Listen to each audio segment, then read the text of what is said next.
بچپن میں ہی والد فوت ہو گیا، یتیمی کی حالت میں ماں ان کو لے کر اپنی بہن کے گھر چلی گئی۔ گھر میں رہتے ہیں حضرت ابو قرصافہ رضی اللہ تعالیٰ عنہ، دن کو ان کے گھر کے کام کرتے ہیں، بکریاں چراتے ہیں، دیگر گھر کے کام کرتے ہیں۔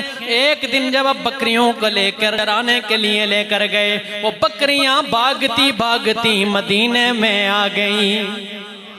بھاگتی بھاگتی وہ رسول اللہ صلی اللہ علیہ وآلہ وسلم کے کاشانہ نبوت کے سامنے آ گئی۔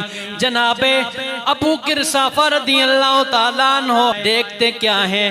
بکریاں ٹکٹکی باندھ کر دیکھ رہی ہیں۔ حضرت ابو قرصافہ رضی اللہ تعالیٰ عنہ آگے بڑھے، بکریوں کی حیرانگی کو دیکھ کر جب آگے بڑھے، سامنے دیکھا رب کے محبوب جلوہ گر ہیں۔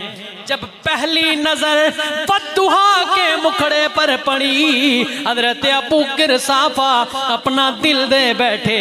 آج تو بکریاں غلطی سے ادھر آئی تھیں، اب روز جب صبح بکریاں لے کر آتے، بکریوں کو ہانک کر مدینہ کی طرف لے کر آ جاتے۔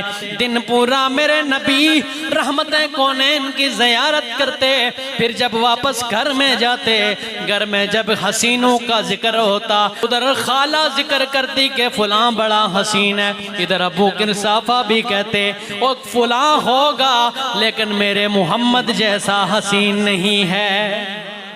ادھر سے خالو نے کہا فلاں بڑا حسین ہے۔ ابو قرصافہ پھر بول اٹھے، او میرے خالو وہ بھی حسین ہوگا لیکن محمد کا مقابلہ نہیں ہے۔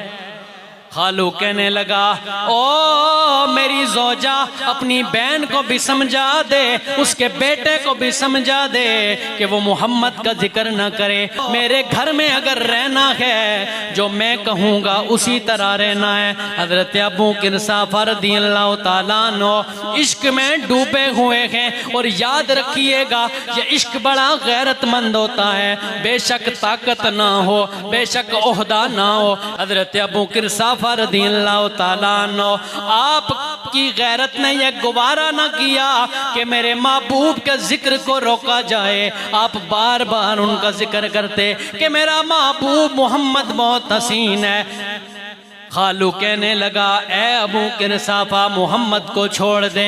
والدہ نے بھی مجبور کیا، او میرے بیٹے میں نے تجھے بچپن میں پالا، تیرا والد فوت ہو گیا تھا، تجھے پالنے والا کوئی نہیں تھا، میں نے گھروں میں کام کر کے کام کاج کر کے تجھے پالا ہے، تیری پرورش کی ہے، ابھی مجھے بڑھاپے میں کیوں میری بہن کے گھر سے نکلواتے ہو؟ او میرے بیٹے محمد کو چھوڑ دے۔ اب حضرت ابو قرصافہ ماں سے کہنے لگے، او میری ماں میری ایک شرط ہے، میں محمد کو چھوڑ دوں گا، ایسے کیجئے آپ اور خالہ جا کے میرے محبوب محمد کو ایک دفعہ دیکھ کر تو آ جائیں۔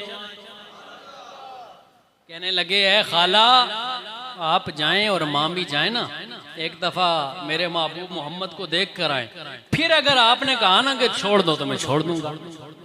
وہ اگلے دن اپنی ماں کو اور خالہ کو لے کر حضور علیہ السلام کے دربار میں گیا۔ دن کو وہاں وہ بیٹھی، ابو قرصافہ کے ہاتھ اٹھ کے رب کی بارگاہ میں، اے پروردگار جن نظروں سے محمد مصطفیٰ کو مجھے دکھایا میری ماں اور خالہ کو بھی دکھا دے۔ ماں اور خالہ نے دیکھا، واپس جب جانے لگی تو ابو قرصافہ نے عرض کی کہ اے والدہ، اے خالہ بتائیے نا پھر میرے محبوب کو کیسے پایا ہے؟ تو وہ کہنے لگی، اے بیٹے ہم نے اس شخص کی مثل خوبصورت چہرہ اور پاکیزہ لباس والا، نرم کلام والا کوئی شخص نہ اس سے پہلے کبھی دیکھا ہے اور نہ اس سے بعد کبھی دیکھا ہے۔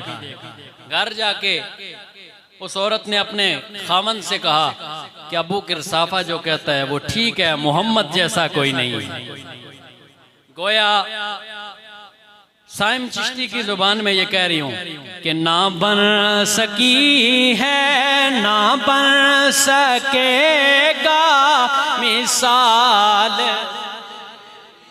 نہیں اونچی آواز نہ پڑھو یار، نہ بن سکی ہے نہ